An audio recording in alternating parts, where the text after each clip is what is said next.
So with the end of the Neo Egoist League being around the corner with us just having 2 matches left, I thought that it would be an interesting idea to go over what I think the top 23 rankings of the players will look like in the end, because as we know it's only the 23 players who gets to advance in BLUELOCK. And let me just say that I have some interesting names, both dropping out but also advancing, and just trust me, everyone I've shown this list has called me insane for some of my choices. Anyway, before getting into it, I just want to clarify that this is my opinion, and I have some crazy ideas and speculations on how the top 23 rankings will look, which I know will probably be wrong, but please, if I put your favorite character last, don't hate me too much. With that boring stuff out of the way, let's get into the number 1 player, who I think will be none other than Isagi Yoichi.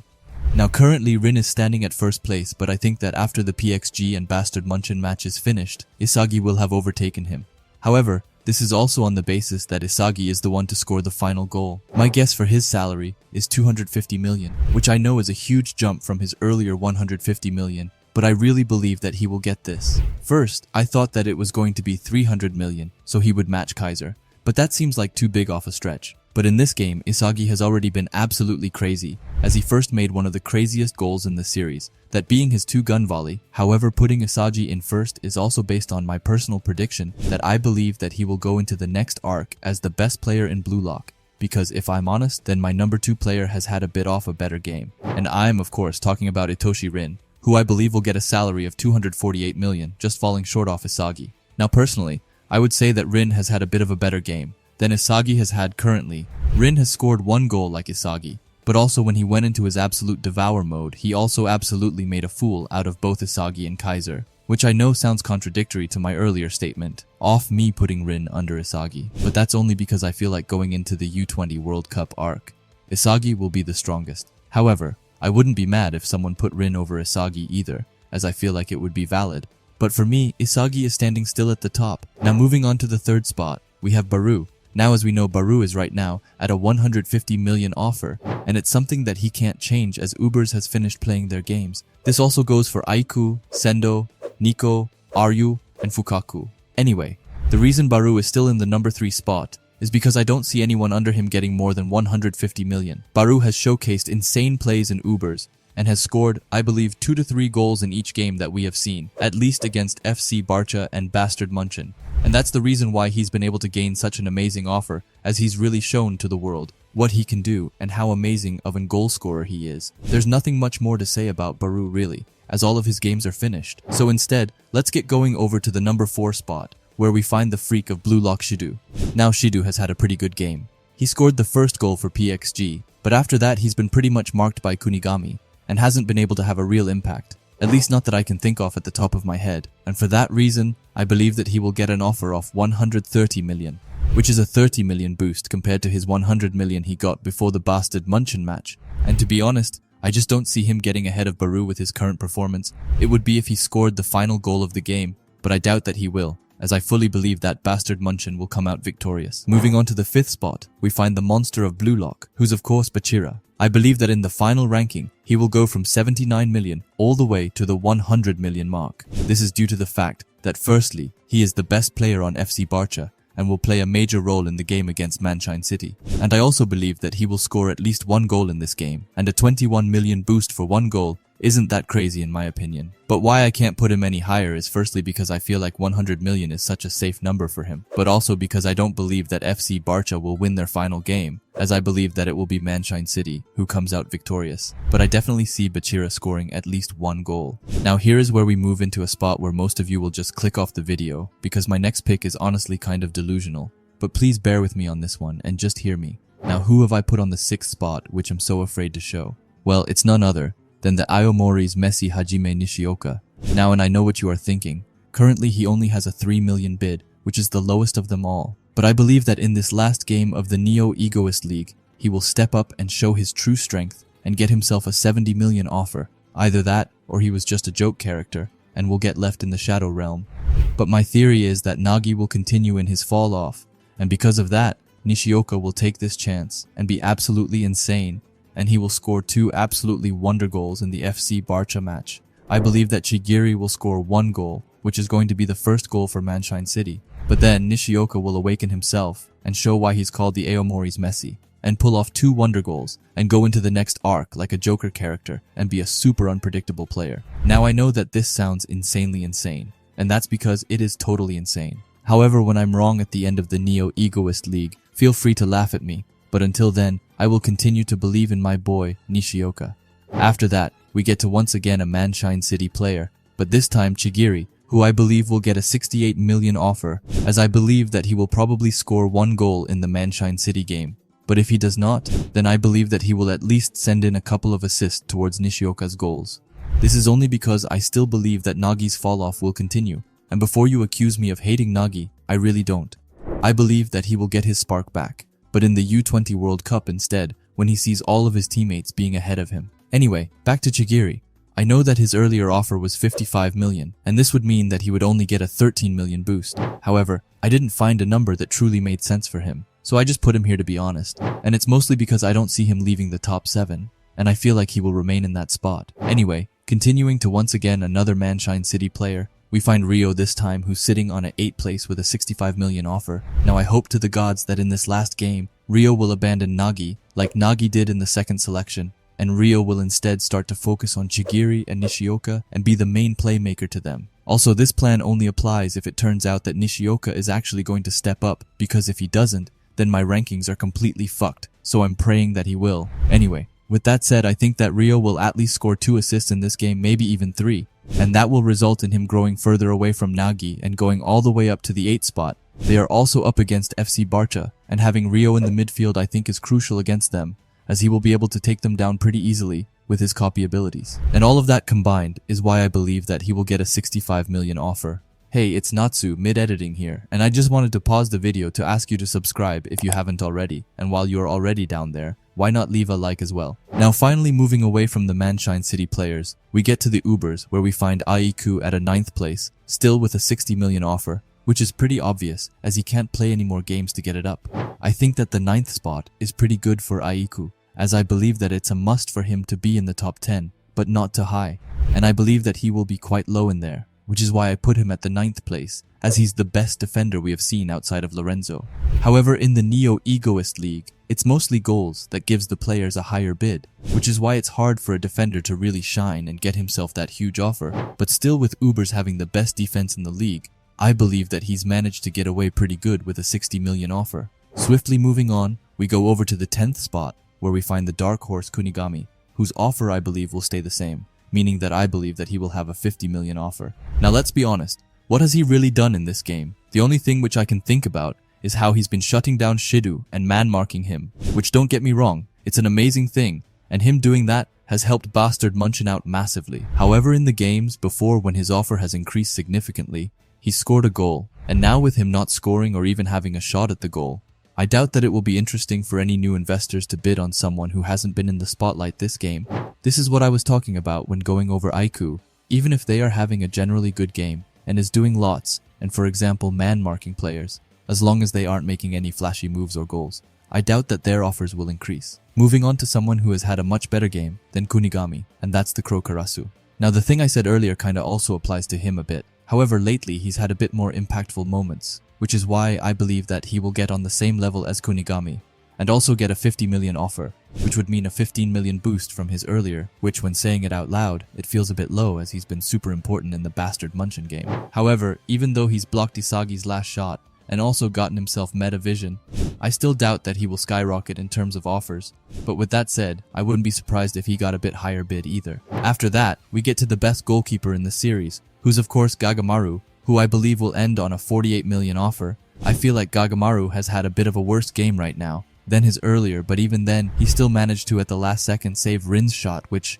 even Kaiser and Isagi couldn't save together. Now as I said, Gagamaru is the best goalkeeper in the series currently, but even then, he's never gotten any huge bids, and there's a reason I can think of for that. Now even if Gagamaru has done some insane saves, like for example against Baru in the Ubers and against Rin in the PXG, he still ends up conceding 2 goals each game, which is understandably as he's up against the best of the best. But this is a curse, which I believe every goalkeeper in the Neo Egoist League falls for, as they most times ends up conceding a couple goals, which makes the clubs a bit hesitant to bid on them, as they are obviously looking after someone who concedes as little goals as possible. So yeah, Gagamaru is definitely not getting what he deserves, but it's hard to do anything about it. With that, we move on to Hiyori, who I believe will go from a 20 million offer to a 45 million offer.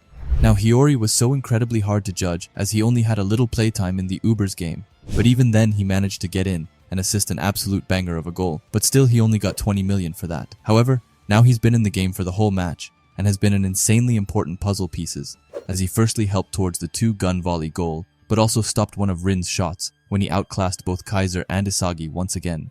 Not to mention that he's taken up the role as the main passer in the team, as Ness has decided to play awfully, and Corona is on the bench unfortunately. But with all of those things combined, I don't think that a 25 million raise is anything weird, and it's more something that should happen to him, as he definitely deserves it. After Hiyori, we have another one on 45 million, and it's Ryu. Now there's nothing to really say about Ryu as he's already ended on 45 million and can't change anything about it. However, with that said, I'm quite curious to how he managed to get such an high offer. Now 45 million might not be extremely high, but for a defender and a defensive player, I do think that it's pretty good actually, and some players who'd I imagine to be higher than him is below him, but who knows, he might have had some crazy saves off screen, which we didn't get to take a part of. Anyway, moving on, we go to the 15th player who's none other than Yukimiya, who I believe will end up on a 42 million offer, giving him only a 6 million boost. Now you may wonder why he's getting such a small raise, but it's because he's done pretty much nothing so far in the game, which don't get me wrong, is totally understandable, as he got subbed in 1 or 2 chapters ago, meaning that he hasn't had any time to do anything. He did have a shot against the goal, right when he got in, and we also saw that he awakened the Predator's eyes, and that combined I do think is reasonable for a 6 million raise. Now if he ends up scoring the last goal of the game, then he should obviously get higher, but that's something we will just have to wait to find out. Moving on, we make a return to FC Barca and visit our last player from that team, which is Otoya, who comes in at a 16th place with a 42 million offer, which is the same as Yukimiya. However, that's also what he currently has. Now I actually find it quite interesting to how he's able to have such a decent offer when we haven't really seen anything he has done. Now he might have gotten a power-up, for example, Predator's eyes or Meta Vision, but nothing is confirmed. I don't even know if he's even scored a goal, or if Bachira has had to do everything. I don't know, I feel like it's the same for Otoya as it is with, for example, Ryu, as we haven't seen that much from them from what I can remember, but they still have pretty decent offers. Anyway, back on track, I don't think that he will get a raise in his offer, and that's only due to the fact that I fully believe in my speculations, which I said earlier about Manshine City and Nishioka, and if that is the case, then he won't have a chance to really shine, so just to play it kinda safe, I decide to just leave it as it was. But after the rankings is done, I really want to get a deeper dive into him and see if he's learned something in his time with FC Barca, as we can't forget that once upon a time he were a top 6 player after all. Moving on to the 17th spot, we have Nico, who's sitting on a 40 million offer. However, as Nico is a Ubers player, there isn't too much to discuss as their games are done. However, from the Ubers game, I remember Nico acquiring Metavision, which was a big step in his character, and Nico didn't even know what Metavision was before Isagi told him. But Nico is also the youngest of the BLUELOCK players, if I'm not mistaken. Anyway, that means that his growth potential is insane, and I believe that he can even become an even more menacing defender than Aiku is in the future. Moving on, we have yet another Uber player, and this time it's Sendo, who's on a 37 million offer. Now him having close to the same offer as Nico is a bit surprising in my opinion, as I'm pretty sure he was completely useless in the Ubers game. Now do I think that Sendo is a bad attacker? No, not really. However, he's far too underdeveloped to even stand a chance against the BLUELOCK players at this point, and if he were to make a comeback to the series, I do believe that now, in the Neo Egoist League, would have been the perfect opportunity, but it doesn't seem like it was meant for him. But with that said, he still managed to squeeze himself into the top 23, and will be going to the upcoming U20 World Cup. Here's where the madness will continue, as I know that a lot of people believe that this will be Nagi's match for redemption. However, for me I have him at the 19th place, with an offer at 35 million, which is a 5 million decrease. Now please just listen, I do think that Nagi will come back as a super strong striker, and I believe that he will be a contender for the #1 striker position. However, I wish for his downfall to last a bit longer. That's because I want him to realize his ego on his own, and I also want Rio to develop as a character. When I've said this, I've always been labeled a Nagi hater, which is far from the truth, as I quite enjoy his character, but personally, I want his downfall to last a bit longer than just 2 games. After that, we reach the 20th place, where we find one of my favorite characters, which is Corona, and he is on 34 million, which is pretty standard as he is currently on the bench, and I don't see Noah subbing him in, even though I would be all for that if he were to. But let's be real, it's not going to happen, and I'm actually quite worried what is going to happen to Corona, as Hiyori has come and almost taken his role as Isagi's passer. But with that said, I don't believe that the downfall for Corona is so close, but that he will instead soon find his place again, and maybe even get a power-up. Now this is where it gets critical as we enter the last 3 players, and we start with the 21st spot, where we find Raichi, who I have put at 30 million. Now, in the Ubers game, Raichi was on fire as he was able to man-mark Snuffy and make his life into hell. However, in this game, he's just been there. He's just been on the field and not done that much that I can think of. It's probably that he's done a lot that I've just forgotten. And let's be real, can you blame me as this game has been going on for about a year now? Anyway, I do believe that 30 million is a good deal for Raichi, as he's a pretty decent defender. For the 22nd spot, we have the last Ubers player, and that's Fukaku, who's at a 28 million offer. When I first uploaded my YouTube short talking about this, I didn't include Fukaku, but a lot of you reminded me that you kinda have to have 2 goalkeepers just in case Gagamaru were to get injured, for example. Now Rio, with his copy ability, could in theory just jump in there and act as a goalkeeper, but I believe that it's good to have a real one as well. Moving on to the last spot of the top 23 players, we have Kiora with a $25 million offer. Now Kiora kind of just has to be here. In my YouTube short, I had him in the 22nd place, but then someone reminded me that his whole thing is being at the boundary and the edge, which is why he has to be on the last spot, and if the author puts him anywhere else, I would be shocked. But Kiora just managing to squeeze himself in is something that I like because he's a rather new character, which I still would love to see more of, and something tells me that he has more to offer than what he's shown. However, with that we have gone over my top 23 players. Now, before ending it, I feel like we should go over all of the major characters I feel will be dropped, and those are Tokimitsu, Zantetsu, Nanase, Igarashi, and basically the whole U20 squad. Now beginning with Igarashi, he had a lot of potential in the current match and was pretty solid, but I feel like it's over for him after his yellow card, as I can't see his performance giving him a good enough offer for him to advance. After that we have Nanase, who we learned was ambidextrous like Noel Noah in his flashback with Rin, but he hasn't done that much more. Fine, he's helped Rin with some passes here and there, but will that give him a good enough boost? I don't think so. But with that said, he was in the 24th spot before his last game, so there's still a chance that he might be able to squeeze himself in. That also goes for Tokimitsu, who had a 23 million offer before this game started, and that's actually huge, as in theory he doesn't have to do that much to get a raise and get into the top 23, but he also hasn't done like a single thing in the Bastard match, and I just don't see how his character will be useful for the future, which is why I believe that he will get cut. Now lastly we have Zantetsu, who I believe has the most chance of getting himself in, as in this game he has been decent. He's tried to block some shots here and there, also using his sprinting a lot, and also being involved with the attacking side of things. By that I mean that he's tried to involve himself to help with passes, but I do believe that he's done the most out of everyone mentioned here. He also has a 23 million offer, which is the same as Tokimitsu's, but unlike Tokimitsu, I actually see Zantetsu being useful for the future, which is why I believe that he still might make it somehow. However, with that said, I have now gone over all of my predictions of the top 23 players, and also the ones dropping out probably.